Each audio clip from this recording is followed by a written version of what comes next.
Assalamualaikum warahmatullahi wabarakatuh. Niche Stitch English C1 page number 73 phonics practice UI diagrams। यानी कि वो words जिनके अंदर यू और आई का मिक्सचर होगा वो तीन तरह के हैं। इस पूरे पेज के अंदर तीन तरह के यू आई दिए हुए हैं। अब हर एक की आवाज मुख्तलिफ है। पहला है यू आई का साउंड जो आएगा वो आएगा ऊ करके।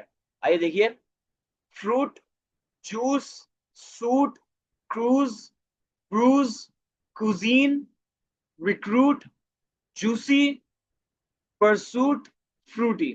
आइए, fruit, juice, suit, cruise, bruise, cuisine, recruit, juicy, pursuit, Frooti.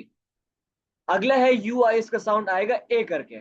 जैसे कि देखिए, guilt, build, guild, guilt, guilty, built, unbuilt, rebuild, overbuilt, building. फिर से देखिए, guilt, build, guild, guilt, guilty, built, unbuilt, rebuild, overbuilt, building. अगला यू आई है, उसका sound आएगा आई करके। जैसे देखिए, गाइड, आई करके।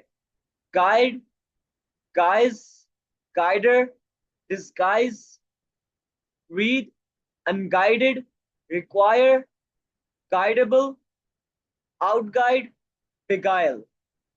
फिर से, guide, guise, guider, disguise, read, unguided, require, guidable, outguide, beguile. उम्मीद है आप लोगों को ये पेज समझ में आ गया होगा।